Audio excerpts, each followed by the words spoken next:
Hey everybody, this video is going to kind of cover a trigger job. Now, the reason why I'm doing this video, I really don't have to, but I want to because I want to show the differences in between a mil-spec trigger.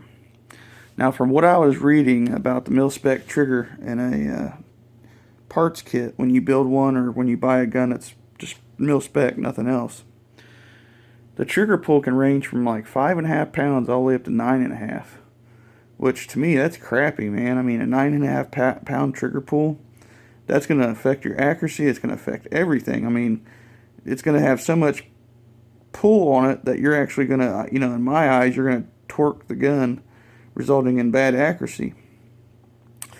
So in this video, I want to cover on basically how to do a minor trigger job. Now, I'm not saying it's going to majorly change your gun by, making it a sub MOA rifle from a 3 MOA rifle, as for example, but it'll lower your trigger poundage a little bit, and it'll be a big difference compared to what you've been shooting.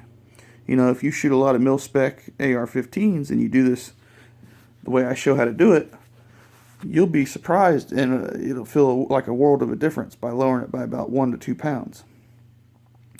Like I said, we're going to go with the set example, 5.5 to like 9.5 pounds, but luckily none of these lowers in front of you here that I have are that high.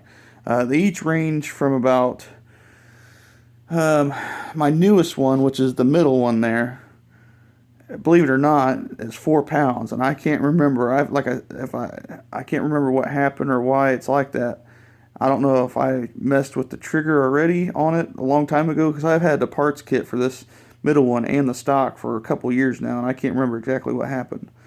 And I, picked up the lower while back for a low price. That's the reason why that one's complete.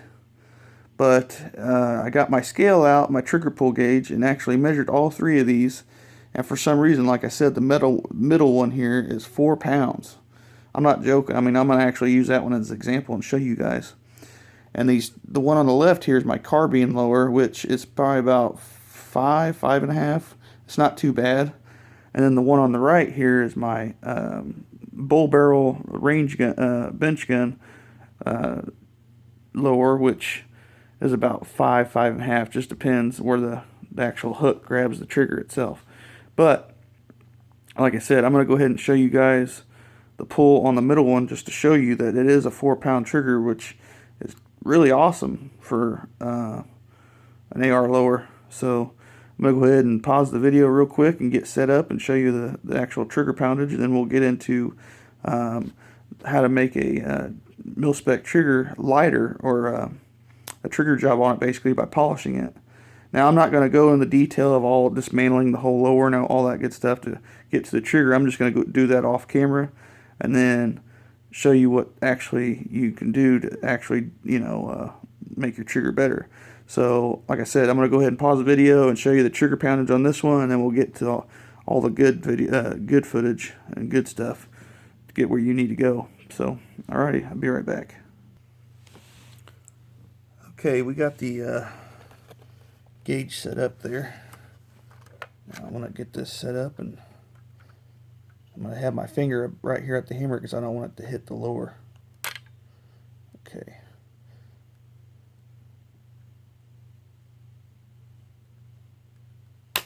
Right there. 4 pounds. That is ridiculous. So I'm going to use that as an example and try to get my other triggers down to 4 pounds. Now, I'm not going to mess with the carbine, but I am going to do the bench gun because I want it to be smooth as butter when I go to take it to the range to shoot about 100 yards or so, to see what kind of groupings I can get, because I don't know if you guys remember this gun. I posted a video on it like way back when I started the channel. It's got the 24-inch bull barrel stainless steel, ER shawl, all the different parts and stuff in it, but I'm not going to go into that detail right now. But alright, we're going to go ahead and get that set up for you, and we'll be right back again. Alright, I got the flash on because I want to show you in detail this trigger, what actually catches and what makes it smooth. Okay, so as you can see, this little edge or lip or whatever you want to call that on this is what actually catches here. And when you then your disconnector goes inside there, that's what disconnects it and all that good stuff. But the main reason why your trigger is so stiff or a lot of poundage, whatever, it's because the springs don't help either. But if you want to polish where these connect, that's what's basically the trigger job. And when you release this, all this is under tension and this flips forward. It's just the basic of it. But anyway, I got my tools here that I'm going to use in this to get this trigger the way I want it. And I got my diamond coated knife steel, and I have my knife sharpener honing stone. So what I'm going to do is, like I showed you where those pieces connect, that's what I'm going to actually polish up. Now I'm just going to do this, get this nice and polished, run that across a few times. This is pretty self-explanatory. Then we'll test the trigger pull after. And this one had a 5.5 pound trigger pull. I should have actually showed that on camera, but I didn't get to it, so I'm filing it down a little bit. This is just a smooth surface that actually just polishes. Doesn't really remove material. On a knife, it just bends the blade back the way it was. Just redoes the edge on the knife. So now we're going to move to this part. Make sure I remember how to do this because I got to take the spring off. Take the spring off this one. That's real fun. Okay. Now that is what actually catches that little lip in there. I don't know if I'm going to be able to do this, but I'm going to take this knife steel, just run it through there. I'll do both sides.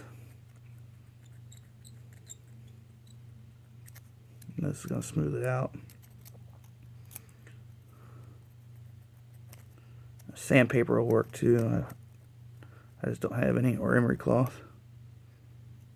And this is basically just a polishing stone. This is what actually gunsmiths use to do trigger jobs. I mean, not the knife steel, but the same concept. And we can take this. I don't know if that's even going to work, but we'll just smooth it out. Get it caught on the lip. Because that's how it's going to catch, so we'll smooth it out really good.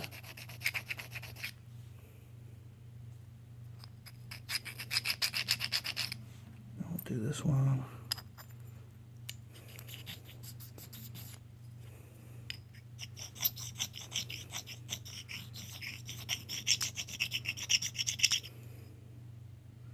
Yeah, it polished up really nice. So, alright, well, I'm going to go ahead and put this back together and put it in the gun. And we'll do the trigger pull test and see what poundage it's at. So, alrighty, I'll be right back, guys. Alright, I'm back with the setup here. I got everything hooked up, getting ready for a trigger pull test. Put all the things back together, everything. So we're ready to try this out. Like I said, this gun had a 5 to 5.5 trigger pull. So let's see what it is now. We're at 2 pounds. 3. 2.5, 3. Look at this. This is awesome. Let's count it again. 1, 2, 2.5. That's awesome. So, alright guys, I hope you've seen that. That's awesome. Without even changing anything. Like I said, it took it down to 3 pounds, so we're now at 2.5. That's really awesome, guys. If you decide to do this trigger mod, I recommend it.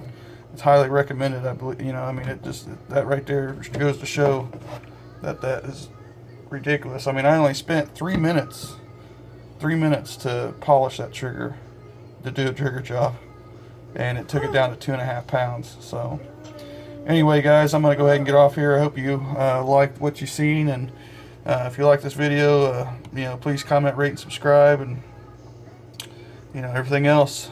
Share the video if you liked it that much.